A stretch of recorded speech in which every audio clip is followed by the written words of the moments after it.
आश्विन के कृष्ण पक्ष की यह एकादशी इंदिरा एकादशी कहलाती है। अन्य एकादशियों के व्रत के पुण्य से तो व्रत करने वाले को सर्व सुख और अंत में मोक्ष की प्राप्ति होती है, परंतु इस एकादशी का व्रत करने वाले के तो 7 पीढ़ियों तक के पितृ तर जाते हैं। पितृ तर जाते हैं।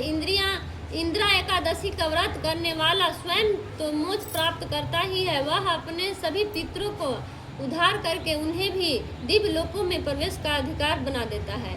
इस एकादशी को भगवान शालिग्राम की पूजा की जाती है और पूजा तथा प्रसाद में तुलसी दलों अर्थात तुलसी की पत्तियों का प्रयोग अनिवार्य रूप से किया जाता है। श्री युधिष्ठिर बोले कि हे भगवान, अब आप कृपया पूर्वक आश्विन मास के कृष्ण पक्ष की एकादशी की कथा को कहिए। इस एकादशी का नाम क्या है तथा इस एकादशी के व्रत करने से कौन कौन फल मिलते हैं, सो सब समझा कर कहिए। इस पर श्री कृष्ण भगवान बोले कि हे राजन, आश्विन मास के कृष्ण पक्ष की एकादशी का नाम इंदिरा है। इस एकादशी के व्रत करने से नरक में गए हुए पितरों का उद्धार हो जाता है।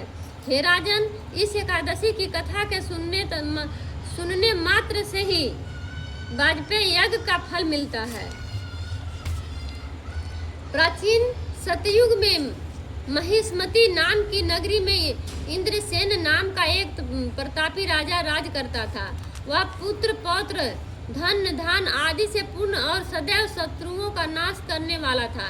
एक समय जबकि राजा अपनी राजसभा में सुखपूर्वक बैठा था, महर्षि नारद आकाश मार्ग से उतर कर वहां आए। नारद जी को देखकर राजा आसन से उठा और अधर आदि से उनकी पूजा करके आसन दिया। महर्षि नारद बोले कि हे राजन, आपके राज में सब कुशल है। मैं आपकी धर्म परायणता देखकर अत्यंत प्रसन्न हूँ। तब राजा बोला कि हे महर्षि, आपकी कृपा से मेरे राज में सब कुशल पूर्वक है तथा आपकी कृपा से मेरे समस्त यज्ञ कर्म आदि सफल हो गए। हे देव, अब आपकी क्या आज्ञा है। इस पर नारद जी बोले कि हे राजन, मुझे एक महान आश्चर्य हो रहा है कि एक समय जब मैं ब्रह्मलोक से यमलोक को गया था, उस समय यमराज की सभा में के मध्य में तुम्हारे पिता को बैठा देखा। तुम्हारे पिता महान ज्ञानी दानी तथा धर्मात्मा थे। वह एकादशी के व्रत के बिगड़ जाने से यमलोक गए हैं। तुम्हारे पिता ने मुझसे तुम्हारे लिए एक समाचार भेजा है कि आप मेरे पुत्र के पास जाएं। मेरे पुत्र का नाम इंद्रसेन है, जो कि महिष्मती नाम की नगरी में राज करता है। मुझे किसी पूर्व जन्म के बुरे कर्म के कारण ही यह लोक मिला है। यदि मेरा पुत्र इंद्रसेन आश्विन मास के कृष्ण पक्ष की इंदिरा एकादशी का व्रत करे और उस व्रत को मुझे दे दे तो मेरी मुक्ति हो जाए, इस लोक से छूटकर स्वर्ग लोक में वास करूं। जब राजा ने महर्षि नारद जी से ऐसे पिता के दुख पूर्ण वाक्यों को सुना तो उसे महान दुख हुआ और इंदिरा एकादशी के व्रत की विधि पूछने लगा कि हे नारद जी, अब आप मुझे इस एकादशी के व्रत की विधि बतलाइए।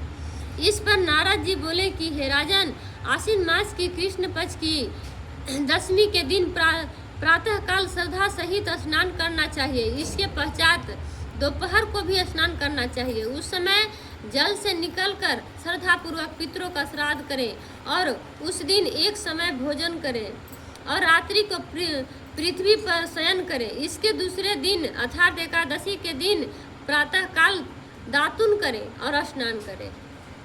उसके पश्चात भक्ति पूर्वक व्रत को धारण करें और कहना चाहिए कि मैं आज निराहार रहूंगा और समस्त भोगों को त्याग दूंगा।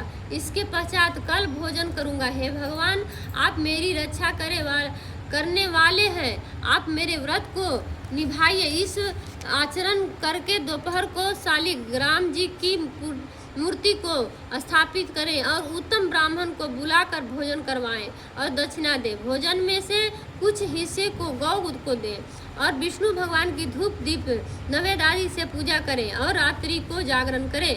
इसके उपरांत द्वादशी के दिन मौन होकर बंधु बांधव सहित भोजन करे। हे राजन, यह इंदिरा एकादशी के व्रत की विधि है।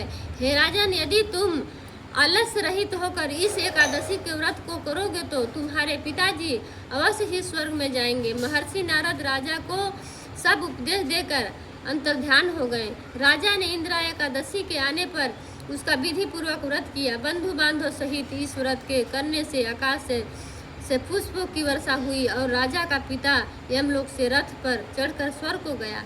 राजा इंद्रसेन भी इस एकादशी के व्रत के प्रभाव से इस लोक में सुख भोग कर अंत में स्वर्ग लोक को गए। श्री कृष्ण भगवान कहने लगे कि धर्मराज युधिष्ठिर, यह मैंने तुम्हारे सामने इंदिरा एकादशी का महात्म्य वर्णन किया। इस कथा के पढ़ने व सुनने मात्र से ही समस्त पाप नष्ट हो जाते हैं और अंत में स्वर्ग लोक में जाकर वास करते हैं।